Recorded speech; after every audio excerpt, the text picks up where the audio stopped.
सेहतनामा।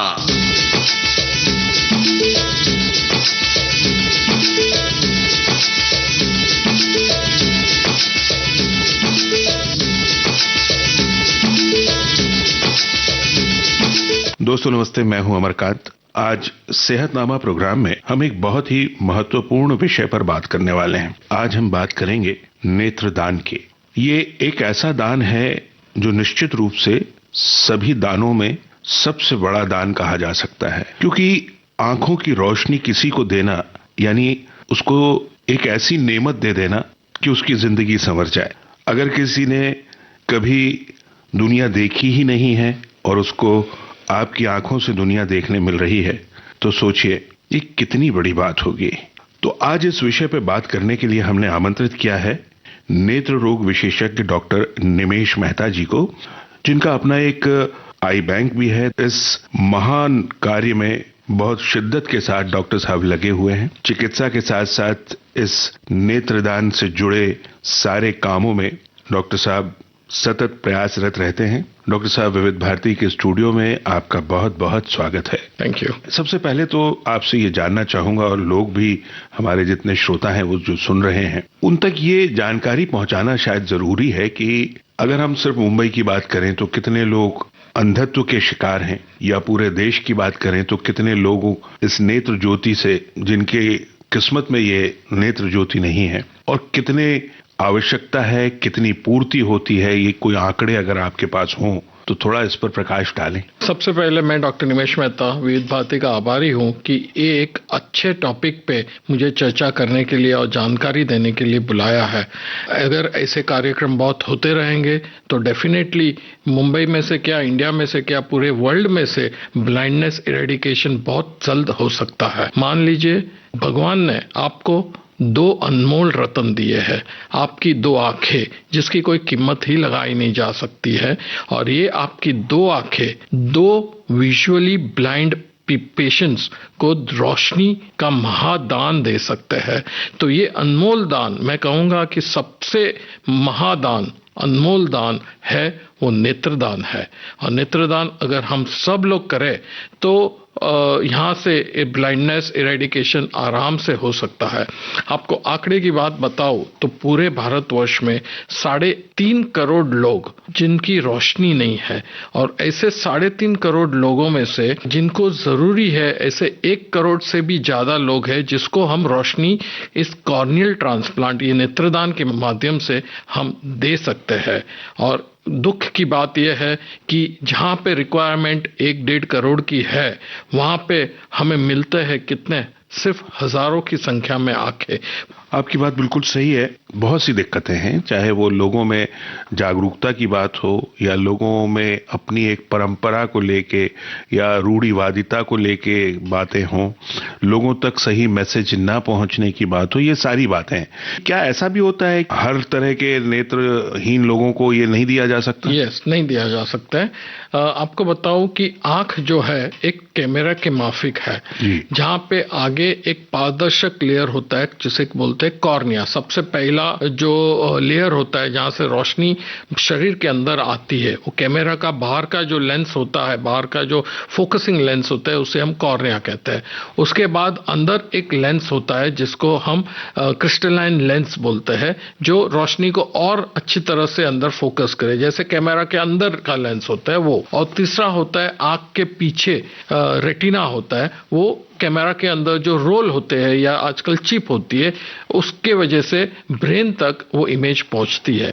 और चौथा होता है ब्रेन। ब्रेन में सेंटर्स होते हैं जो ये फोकस किया हुआ इमेज ब्रेन उसे रीड करता है और उसे दिखाई देता है। अभी टेक्नोलॉजी एडवांस हो चुकी है, लेकिन ये जो नेत्रदान में हम आंख लेते हैं, वो भले पूरी आंख निकालते हैं, लेकिन उसमें रहा जो बाहर का कॉर्निया, जो पहला लेयर है, वो ही हम ट्रांसप्लांट कर सकते हैं, बाकी के टिश्यूज काम नहीं आते हैं। तो जो कॉर्नियल ट्रांसप्लांट होता है वो कॉर्निया से पीड़ित, कॉर्निया में खराबी आने की वजह से जो अंधापा आता है उन्हीं को ट्रांसफर किया जाता है। तो इसलिए जो आंकड़े में जो डिफरेंस आता है, वैसे कॉर्निया से जो पीड़ित रोग है उसी को हम नेत्रदान द्वारा कॉर्नियल ट्रांसप्लांट की प्रोसीजर से नेत्र देने की कोशिश कर सकते हैं। यानी अगर किसी का रेटिना खराब हो गया है तो वो ठीक नहीं किया जा सकता? वो ठीक इस ट्रांसप्लांट से नहीं होता है। हाँ। उसके लिए और अलग अलग टेक्निक है, उससे हम कर सकते हैं कोशिश। तो ये तो एक बहुत जरूरी बात समझ में आती है और आगे की भी बात हम करेंगे डॉक्टर साहब, लेकिन यहाँ एक गाना, अगर आंखों की बात है तो मेरा प्रिय गाना है ये काली काली आंखें बाजीगर का। ये काली काली आंखें, ये गोरे गोरे गाल, ये तीखी तीखी नजरें, ये हिरनी जैसी चाल, ये काली काली आंखें, ये गोरे गोरे गाल, ये तीखी तीखी नजरें, ये हिरनी जैसी चाल, देखा जो तुझे जानम हुआ है बुरा हाल। ये काली काली आंखें, ये गोरे गोरे गाल, ये तीखी तीखी नजरें, ये हिरनी जैसी चाल।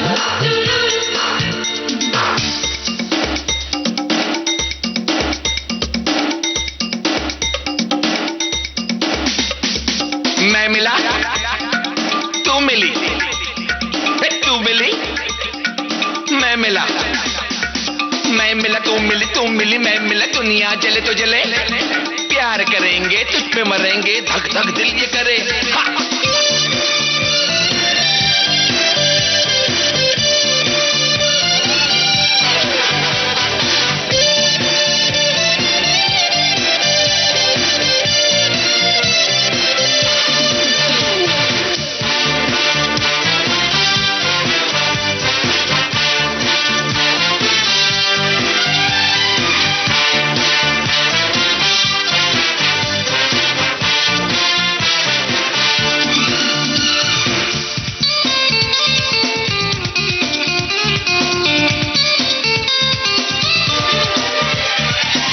तेरी दिल लगी, दिल को जलाने लगी, दिलरुबा तू मुझे नखरे दिखाने लगी।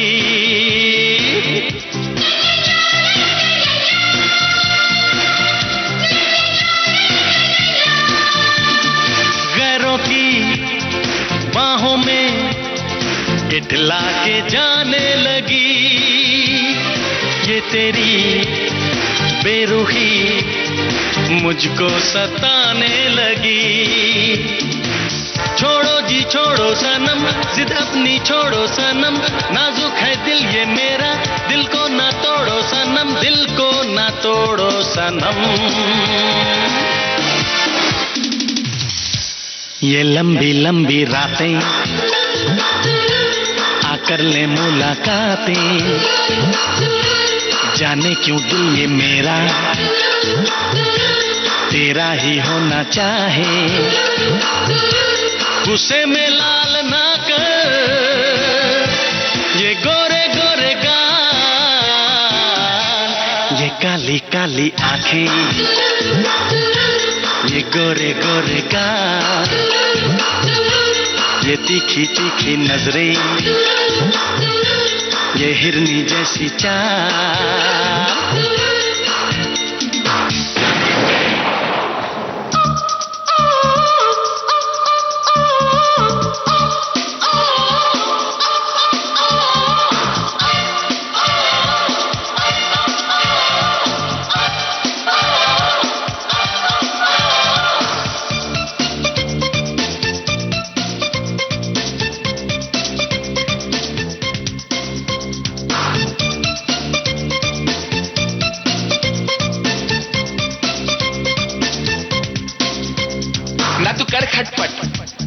कर प्यार झटपट, मेरे आजा तू निकट, कटे प्यार का टिकट, ना तू जुल्फ पे झटक ना तू पैर पटक, अरे ऐसे ना मटक दिल गया है भटक।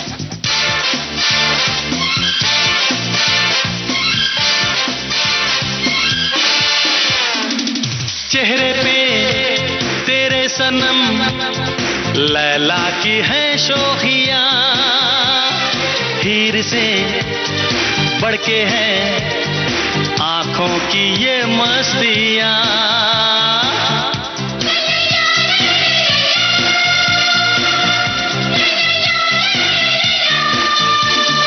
जूलियट की तरह होठों पे है सुर्खियां, देख ले खुद को तू नजर से मेरी जाने जा,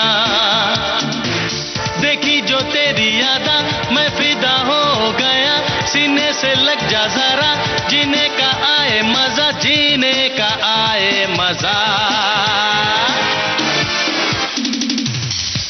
ये बिखरी बिखरी जुल्फें, ये झुकी झुकी पलकें, ये गोरी गोरी बाहें, हम क्यों ना तुम्हें चाहें, ऐसा तो हमने पहले देखा नहीं कमाल। ये काली काली आंखें, ये गोरे गोरे गाल, ये तीखी तीखी नजरें, ये हिरनी जैसी चाल। आंखें चाहे किसी की भी हो, ईश्वर का दिया हुआ एक ऐसा उपहार है जिसके बिना जीवन में अंधेरा होता है। अगर हमारे घर में एक 2 मिनट के लिए भी लाइट चली जाए तो हम कैसे घबरा जाते हैं।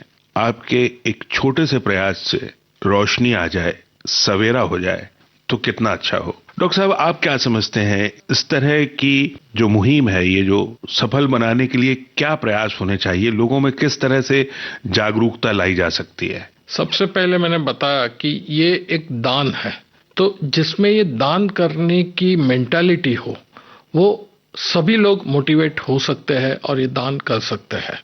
सेकंड, मेरे अकेले की दान करने की सोच से ये प्रोसीजर पूर्ण नहीं होता है, मेरे परिवारजनों की उसमें बहुत बड़ा रोल होता है। मान लीजिए मैंने दान कर दिया, अब मेरे परिवार को या तो मालूम नहीं है, तो हो सकता है मेरी मृत्यु पे वो चीज सूचित ना करें, या मालूम होने के बाद उनको ये चीज पसंद नहीं आ रही तो भी वो शायद बात को आगे नहीं बढ़ाएंगे। यस, इसीलिए जब भी आप प्लेज करते हो, आप वो प्लेज कार्ड भरते हो, तो वो कॉपी आप अपने परिवारजनों को दे दीजिए और बताइए कि मैंने ये प्लेज किया है कि मेरी मृत्यु के बाद मेरी आंखों का दान दे। और जब भी वे लोग मोटिवेट रहेंगे और वे लोग हमें या आई बैंक को जानकारी देंगे तो ही ये कार्य को हम आगे बढ़ा सकते हैं। इसलिए परिवारजनों का ये ध्येय बहुत ही इम्पोर्टेंट मायने रखता है इस नेत्रदान के प्रयोग में। और इसमें डॉक्टर साहब कहीं कहीं थोड़ी दिक्कत एक उस सोच की भी आती है जो एक बरसों से या सदियों से लोगों के मन में है कि भाई अंग भंग हो जाना हमारी संस्कृति में नहीं है, अगर हमारी मृत्यु के बाद अंग भंग हो जाएगा तो वो ठीक नहीं होगा धार्मिक रूप से। ये भी एक परेशानी क्या आपको कभी झेलनी पड़ती है? यस, कई समाज में एक बाधा है, लेकिन मैं कहूँ कि अभी आज युग कहाँ जा रहा है और ग्लोबली इतना एडवांस हो चुका है कि ये सब मिथ्स है, ये खोटी मान्यता है। ऐसा कुछ नहीं है, दान तो दान ही है ना। आप दान करके डेफिनेटली अच्छा कार्य कर रहे हो, और दान कभी कर रहे हो जब भी आपको उसकी जरूरत नहीं है, फिर ही तो आप दे रहे हो। मेरी सोच में ये आता है कि ऐसे कोई भी बाधाएं इस महादान के लिए रुकावट नहीं आनी चाहिए। इनफैक्ट मैं बताऊं कि बहुत देशों में, विदेशों में तो स्पिरिचुअली इसको इतनी मोटिवेशन मिली है कि स्पिरिचुअल गुरुज बोले या साधु साध्वियों बोले, उन लोग इस महादान को प्रमोट कर ही रहे हैं। तो अगर कोई फला समाज उसको प्रमोट कर सकता है तो क्यों ना सभी समाज उसको प्रमोट करके उसको बढ़ावा दे सकते हैं। डॉक्टर साहब, निश्चित रूप से इस मुहिम को बढ़ावा मिलना चाहिए। इस मुहिम को बढ़ावा मिले इसके लिए आप क्या समझते हैं, किस क्षेत्र के लोगों को किस तरह से इसको बढ़ावा देने के लिए निश्चित रूप से आज की तारीख में जो यूथ है वो बहुत ही जागरूक है और बहुत अपडेट रहने वाला यूथ है। और यूथ के अलावा जो लोग हैं, अगर छोटे शहरों की बात करें, गरीब तबके की बात करें, तो इन तक ये जानकारी किस तरह से पहुंचाई जानी चाहिए, इन तक कैसे इनको मोटिवेट करने के लिए क्या कुछ किया जाना चाहिए? दो तरह का कार्य इसमें हो सकता है। इसमें गवर्नमेंट का रोल होता है। अगर गवर्नमेंट इससे सपोर्ट करे, गवर्नमेंट ने कायदे कानून बनाए हैं, लेकिन ऐसे कुछ लाए कि भाई फला आदमी अगर ये करता है तो उसके फैमिली को कुछ टैक्स बेनिफिट दी जाए या कुछ कंपेंसेशन दी जाए, तो वो डेफिनेटली मोटिवेटेड रहेगा और इसमें बहुत ही बड़ा बदलाव आ सकता है। और इम्पोर्टेंट चीज है, बहुत सारी मौत आजकल हॉस्पिटलों में, सरकारी दवाखाना में, इंस्टीट्यूट्स में होती है। तो अगर हॉस्पिटल के अथॉरिटीज को भी ये पावर दिया जाए कि वे इमीडिएटली इस कार्य को मोटिवेट करे, वो पब्लिक या रिलेटिव्स तक उनको पहुंचाए कि आप दान कर सकते हैं the death of that patient, तो डेफिनेटली तभी रिलेटिव्स जागरूकता या नॉलेज मिलेगा और वो उन लोग रेडी हो सकते हैं। डॉक्टर साहब, एक अच्छी मुहिम जिसको कहना चाहिए, इस मुहिम की सफलता के लिए जहां सरकार प्रयासरत हो, जहां लोगों में, हम जहां तक यूथ की बात की तो यूथ को भी एक जिम्मेदारी सौंपी जाए कि वो अपने परिवार के लोगों को इस बात के लिए जागरूक करे या इस बात के लिए समझाए कि भाई ये ऐसी कोई चीज नहीं है जिससे मृत्यु के बाद अगर अंग भंग होता है तो कोई दिक्कत या परेशानी है। लेकिन इसके साथ साथ एक खास बात जो मुझे अक्सर लगती है कि हमारी जितनी सेलिब्रिटीज हैं, चाहे वो खेल से जुड़ी हों, चाहे फिल्मों से जुड़ी हों या किसी अन्य क्षेत्र से जुड़ी सेलिब्रिटी हो, जब वो टीवी पर आकर बड़े बड़े मल्टीनेशनल प्रोडक्ट्स के विज्ञापन करते हैं और उन विज्ञापनों से प्रभावित होकर लोग सामान को खरीदते हैं, बड़ी जल्दी उनका असर उस पर होता है। क्या इन सेलिब्रिटीज को हमारे इस महायज्ञ, इसको महायज्ञ ही कहना चाहिए, महायज्ञ से जुड़ना नहीं चाहिए? क्या सही बात है। इंडिया में इन film stars, cricketers, sports person का बहुत ही बड़ा प्रभाव एक आम जनता पर रह चुका है। मैं आपको बता दूं कि हमारे भारत की जो टॉप फिल्म एक्ट्रेस है, जो मिस वर्ल्ड का खिताब भी ले चुकी है, ऐसी हमारी चहेती मिस ऐश्वर्या राय बच्चन इस कार्य में उनकी आंख उन्होंने प्लेज की है और आई डोनेशन की वो ब्रांड एम्बेसडर भी रह चुकी है। तब से डेफिनेटली बहुत सा effect, positive effect I donation के कार्य में आया है। लेकिन सिर्फ एक या दो व्यक्ति से जुड़ के ये इसको इतना पुश नहीं मिलेगा जब तक और celebrities, cricketers, sports person, politicians ये सब अगर जुड़ जाए तो इसमें डेफिनेटली बहुत ही बड़ा पुश आएगा। हाल ही में आपको बताऊं कि फिल्म स्टार ऋतिक रोशन जी ने भी उनकी आंखें प्लेज की हुई है। ये तो बहुत अच्छी बात आपने बताई है। अब ये एक जगह बनती है जहां एक गाना हम सुन सकते हैं। यस, आंखों का एक अलग ही अंदाज होता है, अदा होती है, तो क्यों ना ओम शांति ओम का वो आंखों में तेरी अजब सी हवा है वो सुना जाए। आंखों में तेरी अजब सी अदाएं हैं, हो आंखों में तेरी अजब सी अदाएं हैं। दिल को बना दे जो पतंग सांसें, ये तेरी वो हवाएं हैं। आंखों में तेरी अजब सी अदाएं हैं, हो आंखों में तेरी अजब सी अदाएं हैं। दिल को बना दे जो पतंग सांसें, ये तेरी वो हवाएं हैं।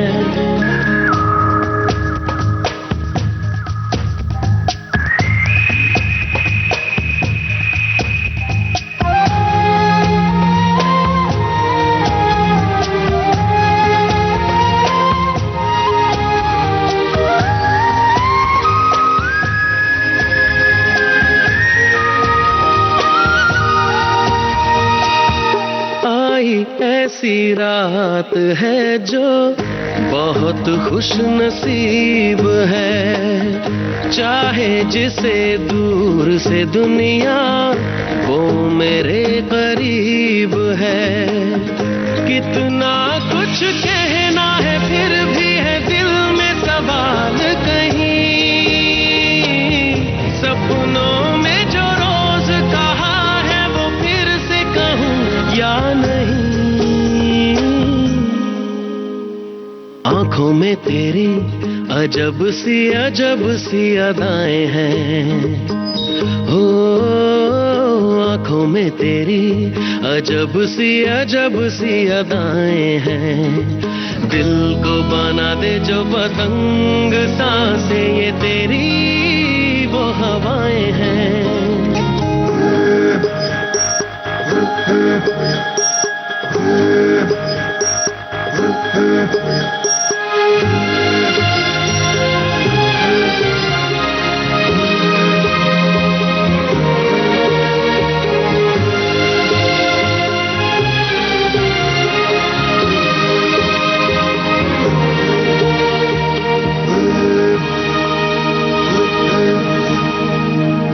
तेरे साथ साथ ऐसा कोई नूर आया है, चांद तेरी रोशनी का हल्का सा एक साया है।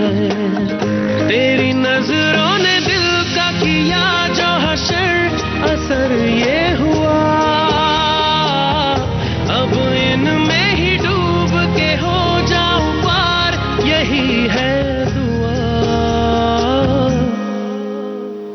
आंखों में तेरी अजब सी अदाएं हैं, हो आंखों में तेरी अजब सी अदाएं हैं।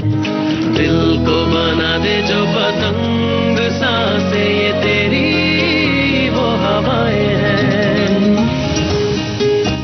डॉक्टर साहब, गाना तो बहुत अच्छा आपने सुनवाया और आप पूरा आंखों में डूब चुके हैं। चाहे काली काली आंखें हो या आंखों का अंदाज हो, यहाँ एक मेरा ये पेशा है और मेरा ये एक शौक भी है जी कि भगवान ने जो ये अनमोल रत्न दिए हैं, क्यों ना मैं उसकी सुरक्षा के लिए, उसकी नॉलेज अपग्रेडेशन के लिए पब्लिक को अवेयर करूं। इसलिए तो मैं ये जो कर रहा हूं, भले मेरा पेशा है लेकिन वो मेरे शौक से करता हूं, और जो चीज शौक से हम करते हैं उसमें डेफिनेटली सक्सेस मिलती है। निश्चित रूप, अगर हम किसी काम को काम समझ के करेंगे तो उसमें शायद कहीं हम थक जाएंगे। किसी काम को अगर हम अपना शौक बना लें तो वो उसमें आदमी कभी थकता नहीं है। मैं यहाँ एक खास बात करना चाह रहा था डॉक्टर साहब कि ऑर्गन डोनेशन को लेके या ऑर्गन ट्रांसप्लांट को लेके सरकार के नियम जो हैं बड़े सख्त हैं और होने भी चाहिए, क्योंकि इसकी आड़ में गलत धंधे भी होते हैं, चाहे वो किडनी की चोरी हो, चाहे दूसरे ऑर्गन्स का जो गलत व्यापार या गलत तरीके से लोग इस्तेमाल करते हैं उसको लेके। ये जो नियम कानून है, ये आई डोनेशन के रास्ते में क्या कोई अड़ंगा लगाते हैं, या आई डोनेशन को लेके सरकार की जो नीतियां हैं वो किस तरह हैं? इस पे थोड़ा सा आपकी राय, आपकी बात जानना चाहता हूं। यस, ये आप बहुत ही महत्व का मुद्दा उठाया है। ऑर्गन डोनेशन भारत में ये एक ह्यूमन ऑर्गन ट्रांसप्लांट एक्ट करके एक नियम है, एक एक्ट है, जिसके अंदर बॉडी के कोई भी ऑर्गन का दूसरे बॉडी में ट्रांसफर करना हो तो वो एक्ट के जरिए परमिशंस, लीगैलिटी सब आती है। रही बात दूसरे ऑर्गन्स की, तो वो ऑर्गन्स का लोगों ने व्यापार बना दिया है जी। इसलिए किडनी बेचते हैं, लीवर बेचते हैं। वो व्यापार जो होने लगा, इससे जो गवर्नमेंट ने सख्तता वो कानून में लाई है वो सही मायने में सही है, लेकिन ऐसा भी कुछ सोचना चाहिए जिससे उसका व्यापार ना हो और बेनिफिशियरीज को बेनिफिट ज्यादा मिले। पूरी जो आंख हम निकालते हैं उसे एक आई बैंक प्रोसेसिंग सेंटर में प्रोसेसिंग करना पड़ता है, और वो प्रोसेसिंग का जो नॉमिनल चार्ज होता है वो रिसिपिएंट लेवल वाले को देना पड़ता है, यानी जिसको आंख लग रही है। यस, एंड सेकंड, जो इस टेक्नोलॉजी में ऑपरेशन का जो एडवांसमेंट हुआ है जिससे रिजेक्शन रेट कम हो और सक्सेस रेट ज्यादा हो, तो जो सर्जिकल चार्जेस होते हैं वो देने पड़ते हैं, जो पूरे प्रोसीजर का गिना जाए तो बहुत ही compare to other organ transplants बहुत ही कम है। अगर ये चीज में गवर्नमेंट और सहाय करे और उसे लिबरलाइजेशन कर दे तो डेफिनेटली इसे और बढ़ावा मिल सकता है।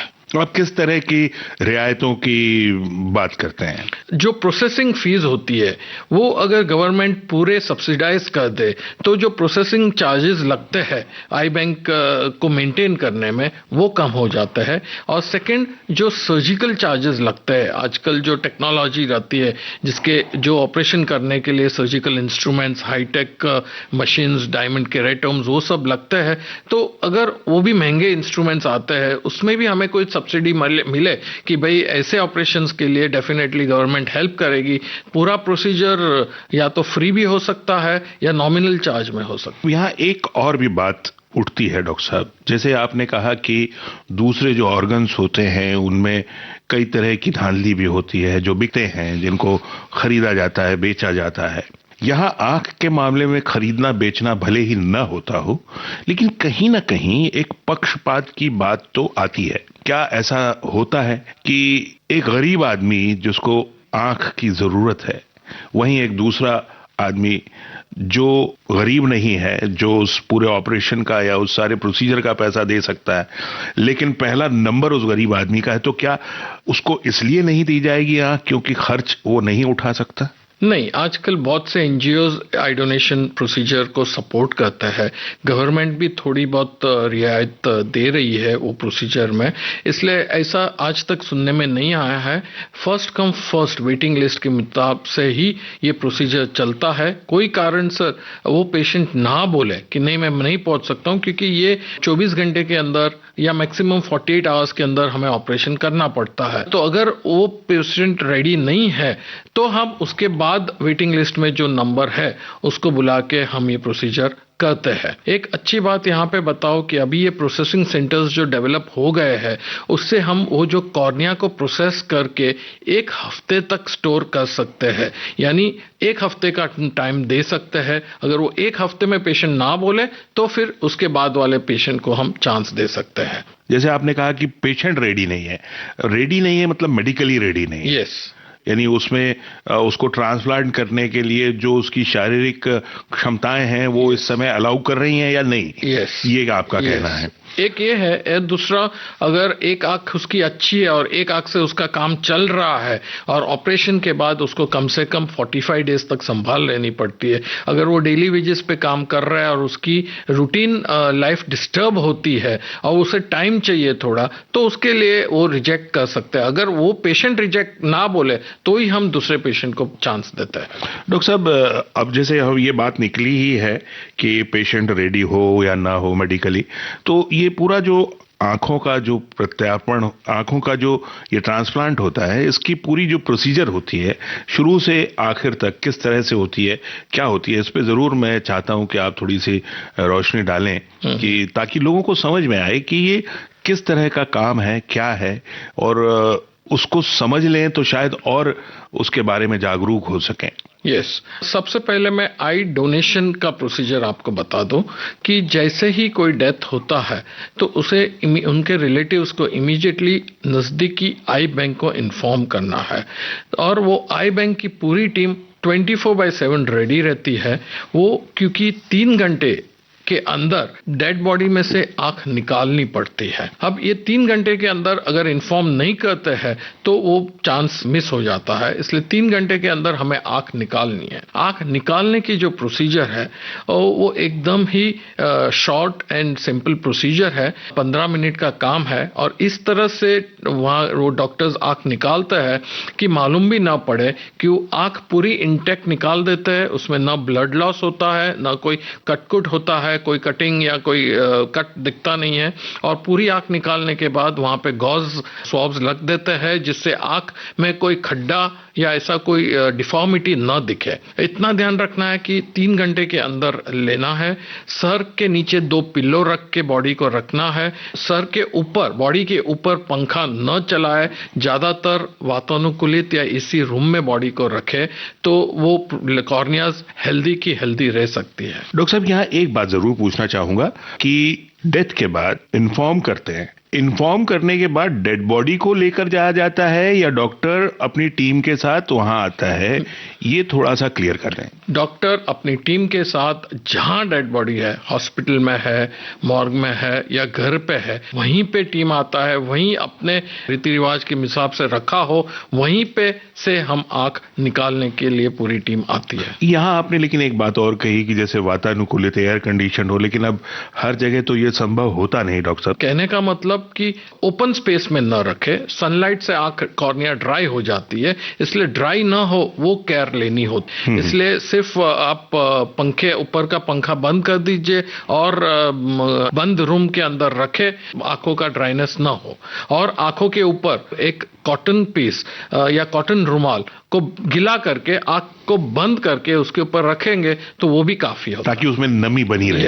डॉक्टर साहब, इस बारे में और भी बात हम आगे करेंगे, क्योंकि मुझे ऐसा लगता है कि ये एक बहुत जरूरी बात है जो लोगों को समझनी चाहिए और पूरे विस्तार से इसको समझना होगा। तो आगे बढ़ने से पहले एक गाना यहाँ पर हम सुनते हैं ताकि लोग भी रिलैक्स हो जाएं और फिर तैयार होकर बैठ जाएं आगे की बात सुनने के लिए। तो फिर क्यों ना दबंग वाली कोई बात हो जाए, दबंग का वो गाना तेरे मस्त मस्त दो नैना। तो सुनते हैं तेरे मस्त मस्त दो नैन। ताकते रहते तुझको सांझ सवेरे, नैनों में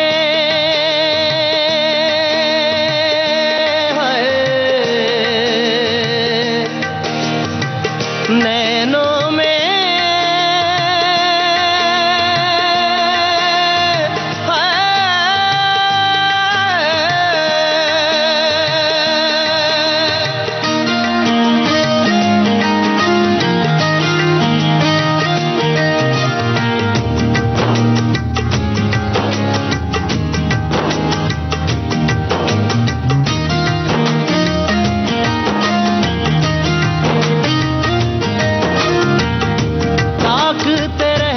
तुझको सांझ सवेरे, नैनों में बसियां जैसे नैन ये तेरे, नैनों में बसियां जैसे नैन ये तेरे, तेरे मस्त मस्त दो नैन मेरे दिल का ले गए चैन, मेरे दिल का ले गए चैन, तेरे मस्त मस्त दो नैन।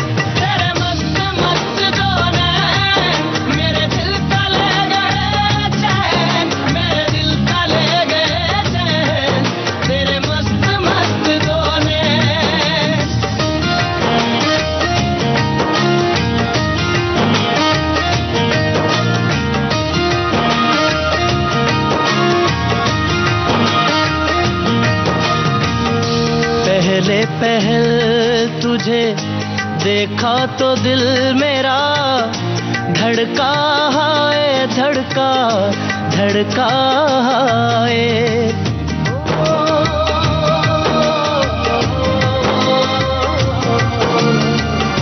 पहले पहल तुझे देखा तो दिल मेरा धड़का है, धड़का धड़का है। जल जल उठा हूँ मैं शोला जो प्यार का, भड़का है, भड़का भड़का है। नींदों में घुल गए हैं सपने जो तेरे, बदले से लग रहे हैं अंदाज मेरे, बदले से लग रहे हैं अंदाज मेरे। तेरे मस्त मस्त दो नैन मेरे दिल का ले गए चैन, मेरे दिल का ले गए चैन, तेरे मस्त मस्त दो नैन।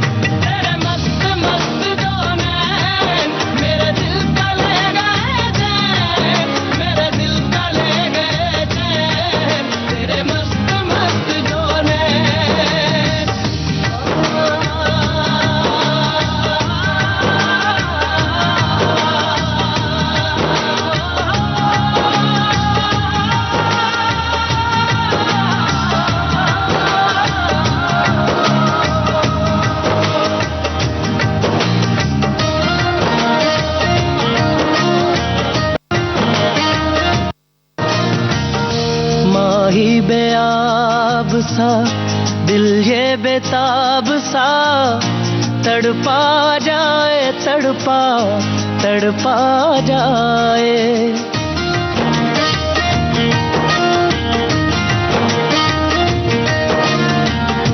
माही बेआब सा दिल ये बेताब सा तड़पा जाए तड़पा जाए। नैनों की झील में उतरा था यूं ही दिल डूबा जाए डूबा जाए।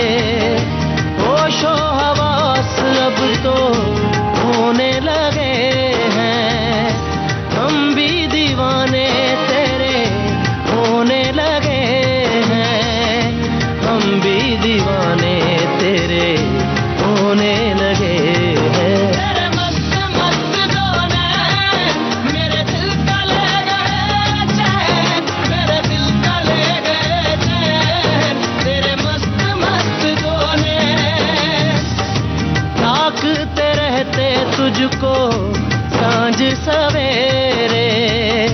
नैनों में बसियां जैसे नैन ये तेरे नैनों में बसियां जैसे नैन ये तेरे। तेरे मस्त मस्त दो नैन मेरे दिल का ले गए चैन मेरे दिल का ले गए चैन। डॉक्टर साहब जैसे गाने से पहले बता रहे थे कि किस तरह से उन आंखों को सुरक्षित तरीके से निकाल लिया जाता है, कॉटन स्वैब्स लगा दिए जाते हैं और फिर पता भी नहीं चलता है कि वहां से आंखें निकाली गई हैं। बहुत सुरक्षित तरीके से आई बैंक पहुंचा दिए जाते हैं। उसके आगे फिर क्या और किस तरह से होता है, अब डॉक्टर साहब बताएंगे।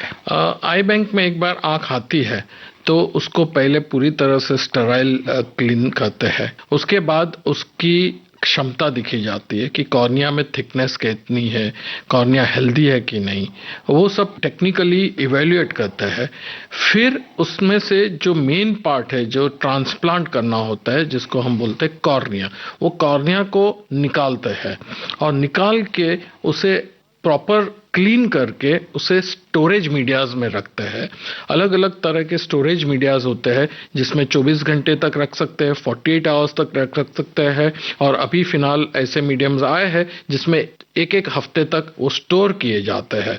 वो स्टोर करने का मेन ध्येय या लक्ष्य वो होता है कि उसकी जो हेल्दीनेस होती है टिश्यूज की वो वही स्टेज पे बरकरार रहे। वो सेल्स जो होते हैं एंडोथेलियल सेल्स होते हैं वो डेड न हो जाए, मुरझाए न जाए, जहाँ के ऑपरेशन के बाद उसका सक्सेस रेट अच्छा मिले अपने को। डॉक्टर साहब इसमें ऐसा कुछ नहीं होता है ना कि ब्लड का जो ग्रुप है वो मैच करना चाहिए? नहीं, कोई भी ब्लड ग्रुप वाले का आंख कोई भी ब्लड ग्रुप वाले को दे सकते हैं। इसमें कोई मैचिंग क्राइटेरियाज नहीं होते हैं। सिर्फ 2-3 चीज का हमें ध्यान रहना चाहिए कि अगर डेड बॉडी का एज अबाउ 70 हो तो हम उसे थेरेपेटिक पर्पस के लिए यूज नहीं कर सकते क्योंकि विथ एज कॉर्निया का स्ट्रेंथ थोड़ा कम होते जाता है।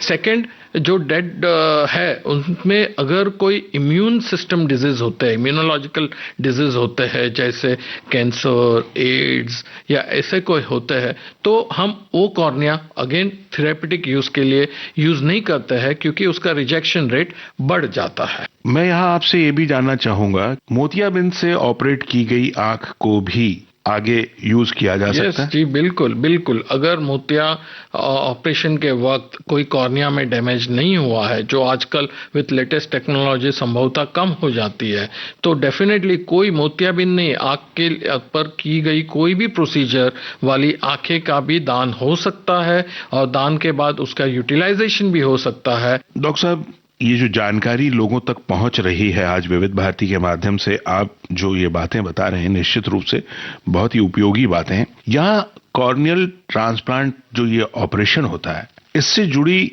जो बातें हैं थोड़े सरल शब्दों में अगर लोगों तक पहुंचाएंगे तो बहुत अच्छा होगा, तो थोड़ा इस बारे में जरूर बताएं आप। यस, ऑपरेशन का नाम सुना तो डर लगता है किसी को भी, लेकिन आपको बता दूं कि ये जो कॉर्नियल ट्रांसप्लांट ऑपरेशन है जिसको हम केराटोप्लास्टी बोलते हैं, वो ऑपरेशन है मेजर ऑपरेशन, लेकिन उसकी प्रोसीजर बहुत सिंपल, इजी और पेशेंट को त्रास न देने वाला प्रोसीजर है। सबसे पहले ये प्रोसीजर होता है लोकल एनेस्थेशिया में, यानी पेशेंट को कोई जनरल एनेस्थेशिया की आवश्यकता नहीं है, बेशुद्ध पूरा करने की आवश्यकता नहीं है। 1 से सवा घंटे में ये ऑपरेशन बहुत अच्छी तरह से हो सकता है। उसके बाद 1 या 1.5 घंटे तक रिकवरी रूम में या वार्ड में रखा जाता है पेशेंट, और बैंडेज रहता है, और वो बैंडेज के साथ 2 या 3 घंटे के बाद हॉस्पिटल से डिस्चार्ज भी हो जाता है। ऑपरेशन की प्रोसीजर ये आजकल बहुत सब लेटेस्ट इंस्ट्रूमेंट्स आए हैं, माइक्रोस्कोप्स आए हैं, ट्रिफाइन्स आए हैं,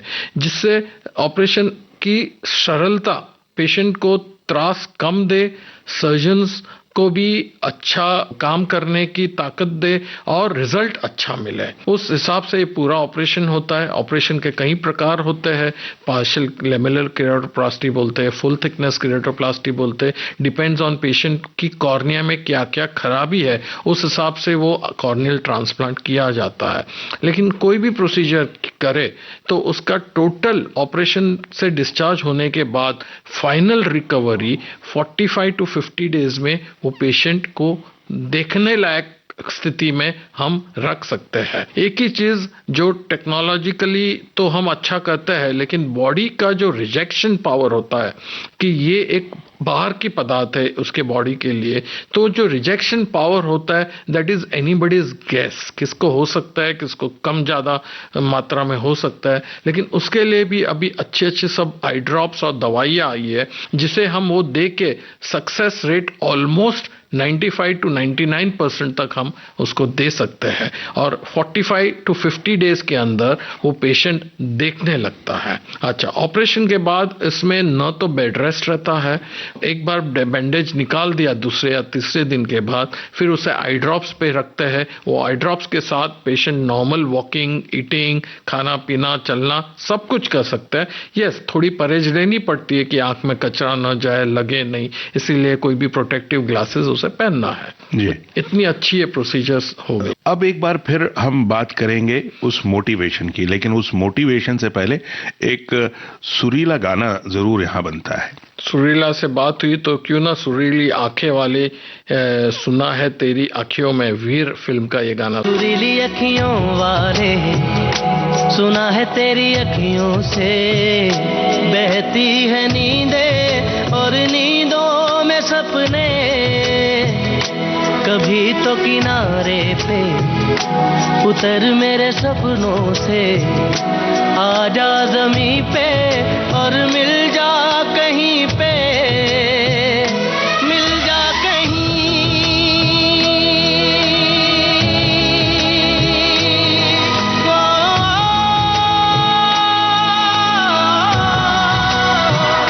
मिल जा कहीं समय से परे, समय से परे, मिल जा कहीं। तू भी अखियों से कभी मेरी अखियों की सुन।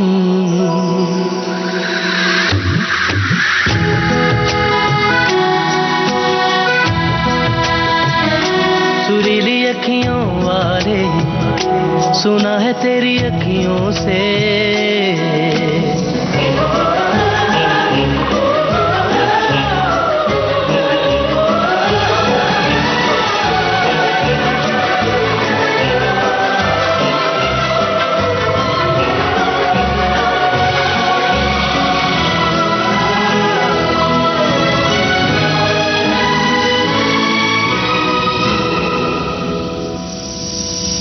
जाने तू कहाँ है उड़ती हवा पे, तेरे पैरों के निशान देखे।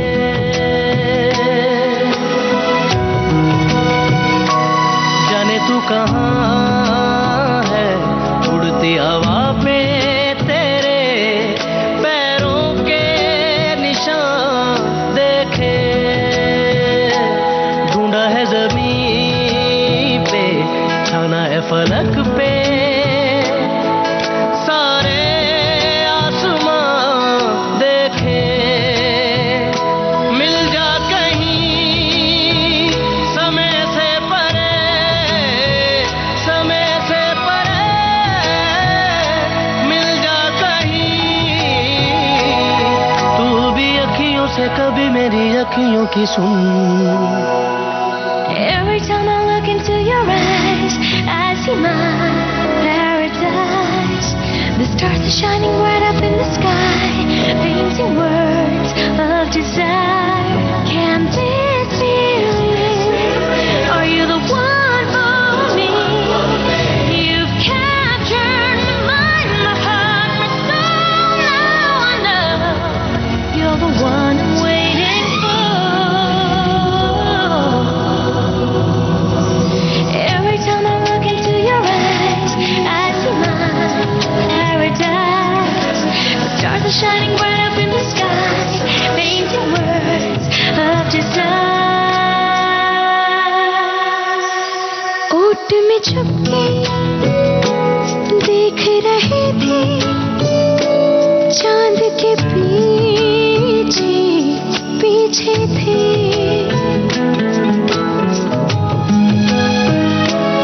ओट में छुपके देख रहे थे चांद के पीछे पीछे थे.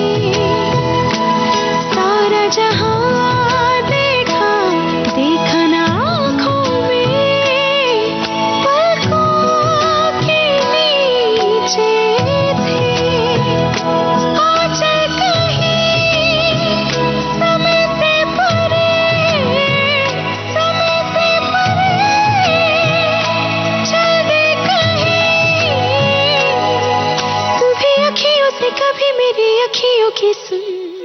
डॉक्टर साहब, जैसे गाने से पहले मैंने कहा कि हम एक बार फिर मोटिवेशन की बात करेंगे, क्योंकि ये सारी जानकारी तो निश्चित रूप से लोगों तक पहुंचानी थी हमें, जिसकी वजह से आज इस कार्यक्रम में हमने आपको आमंत्रित किया है कि लोगों में जो गलत धारणाएं हैं वो दूर हों और लोगों में एक पॉजिटिव सोच बने, एक जागरूकता आए. इसके साथ साथ ये एक बहुत जरूरी बात है कि जब कभी भी इस तरह का कोई भी मोटिवेशन किसी एक को भी मिल जाता है तो जरूरी है कि वो अपने परिवार के साथ इसको शेयर करें. और जब एक व्यक्ति, एक परिवार जुड़ेगा तो धीरे धीरे समाज भी जुड़ता जाएगा.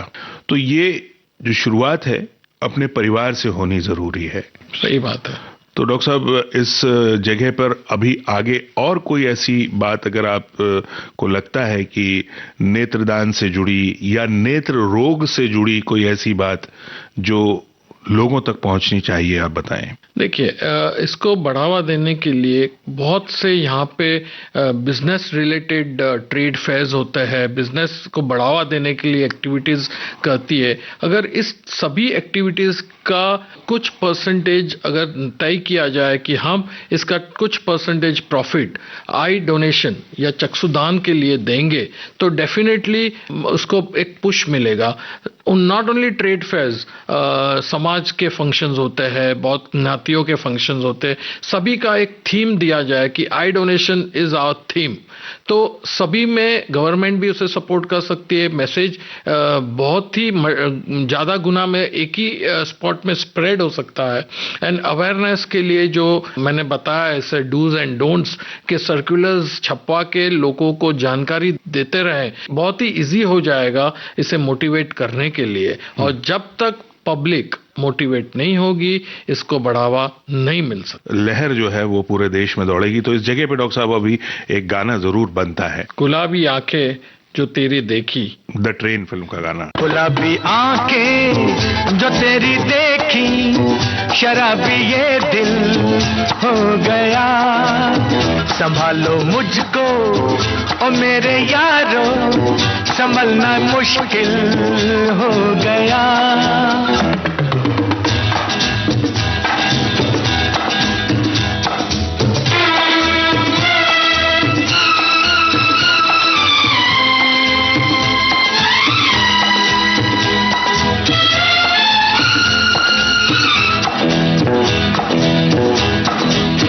दिल में मेरे ख्वाब तेरे, तस्वीरें जैसे हो दीवार पे. तुझ पे फिदा मैं क्यों हुआ, आता है गुस्सा मुझे प्यार पे. मैं लुट गया मान के दिल का कहा, मैं कहीं का ना रहा, क्या कहूँ मैं दिलरुबा, बुरा ये जादू तेरी आंखों का, ये मेरा कातिल हो गया। गुलाबी आंखें जो तेरी देखी, शराबी ये दिल हो गया।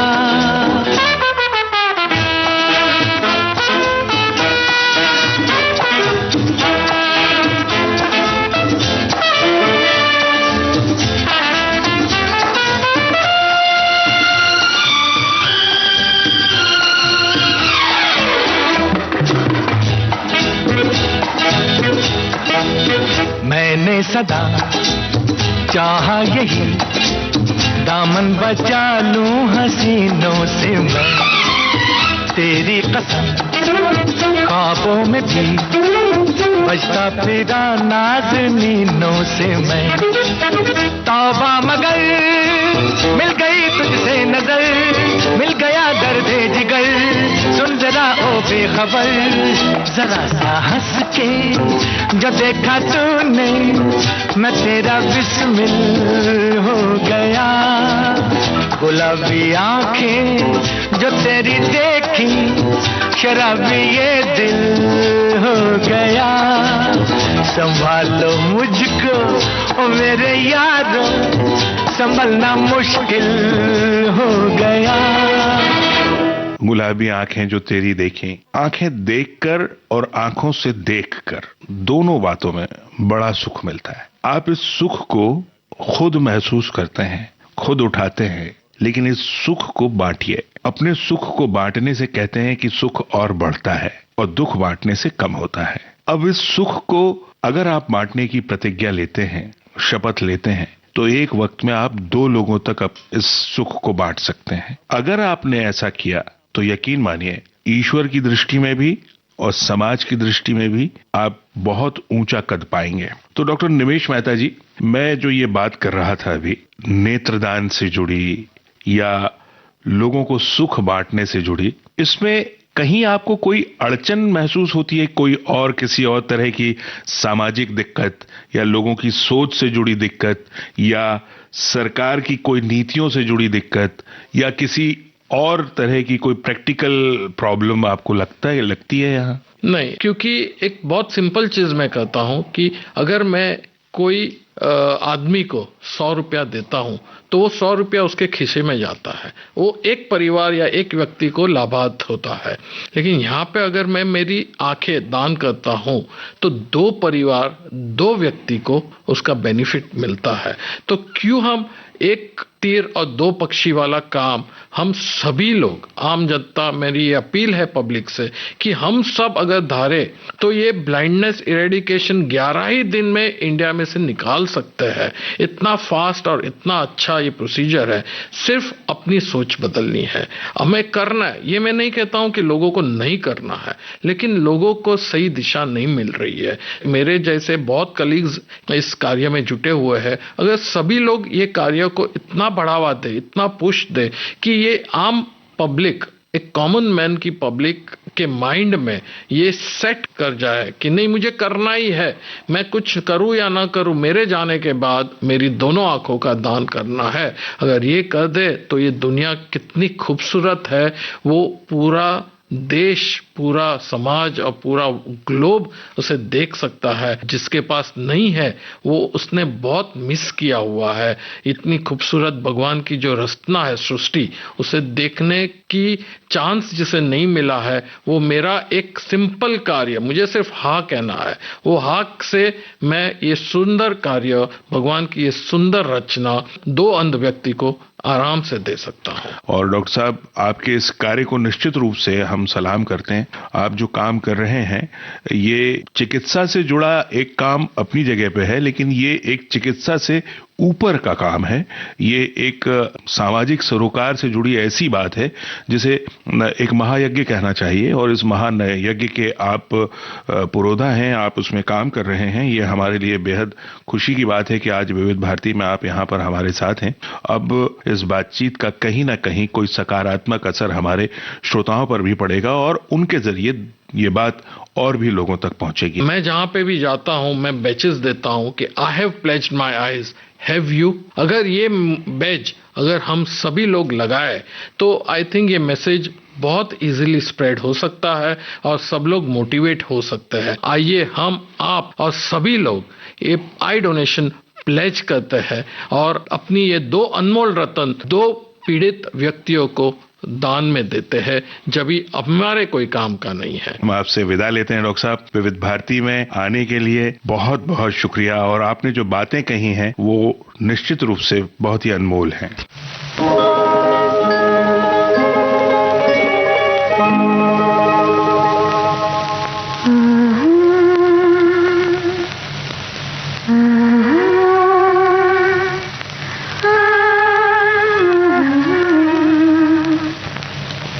आँखें हमारी हों, सपने तुम्हारे हों, आँखें हमारी हों, सपने तुम्हारे हों, दुनिया में जब तक चांद सितारे हों, आँखें हमारी हों, सपने तुम्हारे हों, दुनिया में जब तक चांद सितारे हों, आँखें हमारी हों, सपने तुम्हारे हों।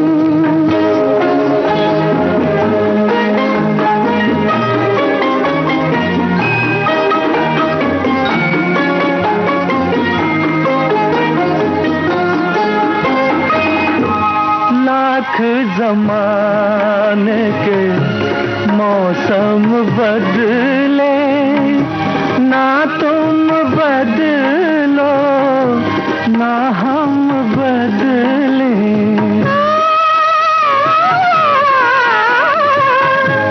लाख ज़माने के मौसम बदले, ना तुम बदलो ना हम बदले, ना हम बदले। एक दूसरे के हम साथ सहारे हों, आँखें हमारी हों, सपने तुम्हारे हों।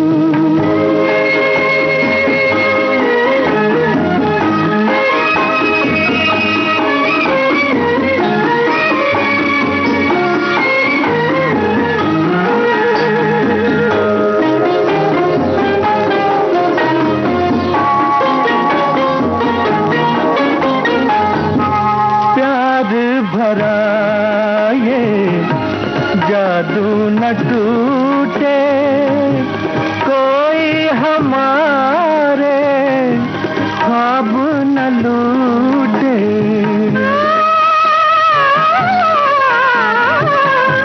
प्यार भरा ये जादू न टूटे, कोई हमारे ख्वाब न लूटे, ख्वाब न लूटे।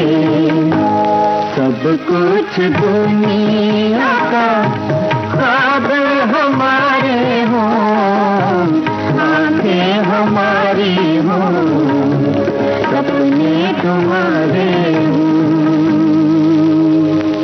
अभी आप सुन रहे थे नेत्रदान विषय पर नेत्र रोग विशेषज्ञ डॉक्टर निमेश मेहता से अमरकांत दुबे की गई बातचीत। तकनीकी सहयोग था भावना सिंदल का, प्रस्तुतकर्ता रामकरण मीना। अब दीजिए इजाजत, नमस्कार।